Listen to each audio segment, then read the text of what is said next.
Hello friends, welcome to HSSC Adda. HSSC Adda YouTube channel पर आप सभी साथियों का हार्दिक स्वागत है। तो प्यारे बच्चों, आप सभी जानते हो हमारे देश के अंदर क्या हो रहा है।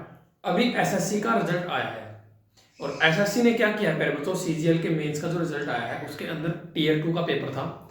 क्या किया है प्यारे बच्चों, उन्होंने जिस बच्चे ने, एक स्टूडेंट ने 200 में से 200 नंबर अटेम्प्ट किए, 200 के 100 में से 100 क्वेश्चन अटेम्प्ट किए, 200 नंबर उसने गेन किए और 200 नंबर मिलने के बाद भी उसको सिलेक्शन नहीं मिला। इसकी क्या वजह हो सकती है प्यारे बच्चों? यहाँ पर हमारे देश के अंदर करप्शन कितना बढ़ गया है। मैं बात करूं यूपीएससी से लेकर एक पीएन तक की आम नौकरी की मैं बात करूं, वहां पर भी करप्शन देखने को मिलता है। दूसरी बात मैं यहाँ पर करना चाहूंगा, हमारे देश की सरकार अपने आप कुछ ना कुछ करती जा रही है, अपनी मर्जी से चल रही है। वो क्या रहा है हमारे देश के अंदर? सबसे बड़ी बात, हमारे देश का किसान लगभग 90 दिन हो गए, उनको 3 महीने हो गए हैं, वो दिल्ली के बॉर्डर के ऊपर बैठे हुए हैं। जबरदस्ती उनके ऊपर कुछ कानून थोप दिए गए। अब हमारे देश के बेरोजगार युवाओं के साथ खिलवाड़ हो रहा है। जो बच्चे दिन रात मेहनत करते हैं, पढ़ते हैं, उनको सिलेक्शन नहीं मिल रहा है। वजह क्या है प्यारे बच्चों? नॉर्मलाइजेशन क्यों किया जा रहा है? जब आपको नॉर्मलाइजेशन के रूल नहीं पता है तो आप नॉर्मलाइजेशन क्यों कर रहे हो? पेपर के अंदर प्यारे बच्चों क्या कर रहे हैं, पेपर के अंदर 19-21 का डिफरेंस अगर दिया हुआ तो चल जाएगा, लेकिन यदि डिफरेंस होगा आपका 80 और 20 का, तो प्यारे बच्चों वो कैसे चलेगा? अब जिस बच्चे ने 200 के 200 नंबर लिए, 100 के 100 क्वेश्चन उसने अटेम्प्ट किए, उसका 200 नंबर आए पेपर में और फिर भी उसका टीयर 3 के लिए सिलेक्शन नहीं हुआ, तो इसके पीछे की वजह क्या है प्यारे बच्चों? क्या वो बच्चा 200 में से अब कितने ज्यादा नंबर ले सकता है? 200 में से 200 उसने ले लिए, क्या वो 250 नंबर ले? अब 200 में से कैसे ले पाएगा? कैसे पॉसिबल है प्यारे बच्चों? इस तरह की चीजें, जब आपको पेपर बनाना नहीं आता है, जब आपको नॉर्मलाइजेशन के रूल नहीं पता है, तो आप जबरदस्ती क्यों करते हो इन चीजों के साथ? अच्छे टीचर क्यों नहीं हायर करते? कितने टीचर बैठे हुए हैं जो नॉर्मलाइजेशन के अकॉर्डिंग पेपर बना सकते हैं? मैथ के पेपर कम से कम 20 शिफ्ट हो गए, मैं बना सकता हूं एक जैसे पेपर। 19-21 का डिफरेंस हो सकता है, लेकिन ये 80-20 का डिफरेंस नहीं होगा, ये मेरी गारंटी है। चाहे किसी भी लेवल का पेपर सेट करवा लो, मेरे से बड़े बड़े बहुत अच्छे अच्छे टीचर बैठे हुए हैं, वो इस काम को बिल्कुल इजीली कर सकते हैं। जब मैं कर सकता हूं तो वो क्यों नहीं कर सकते? लेकिन हमारे देश की सरकार है कि उनके कानों पर जू नहीं रहती है। अब इसके पीछे की बात क्या है प्यारे बच्चों? सारा का सारा जो पॉलिटिक्स खेल चल रहा है हमारे साथ। 25 फरवरी 2021 सुबह 11 बजे #मोदी रोजगार दो, मोदी_रोजगार दो, सभी बच्चों को ट्वीट करना है, कैंपेन का हिस्सा बनना है, ज्यादा से ज्यादा ट्वीट करना है प्यारे बच्चों। 25 फरवरी सुबह 11 बजे, ठीक है। और एचएसएससी अड्डा प्रदीप सहरावत, ये मेरा खुद का जो अपना ट्विटर अकाउंट है, उससे मैं खुद भी आप लोगों को टैग करूंगा। तो जितने ज्यादा बच्चे जुड़ सकते हैं इसमें जुड़ने की कोशिश कीजिएगा प्यारे बच्चों।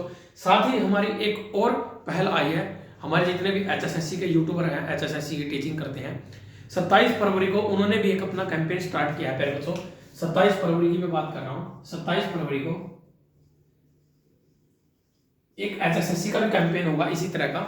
उसमें हम उसके बारे में बात करेंगे 1-2 दिन के बाद, क्योंकि अभी साथ के साथ दोनों को नहीं कर सकते हैं।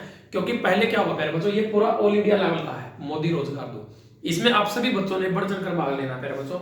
और दूसरी बात, मैं एक और बात कहूंगा, जो 27 फरवरी का क्यों 25 का क्यों नहीं, वो 27 का क्यों हमने रखा है, उसकी एक वजह है प्यारे बच्चों।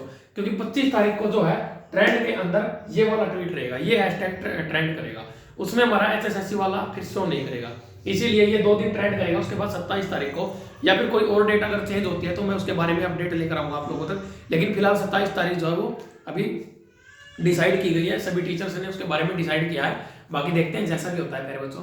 और दूसरी बात, हमारे देश के अंदर इतने बुरे तरह के हालात बने हुए हैं प्यारे बच्चों कि यदि कोई आदमी सच्चाई दिखाना चाहता है, कोई मीडिया चैनल वाला सच्चाई दिखाना चाहता है, तो उसको क्या करते हैं, समन भेजते हैं, उसको गिरफ्तार कर लिया जाता है।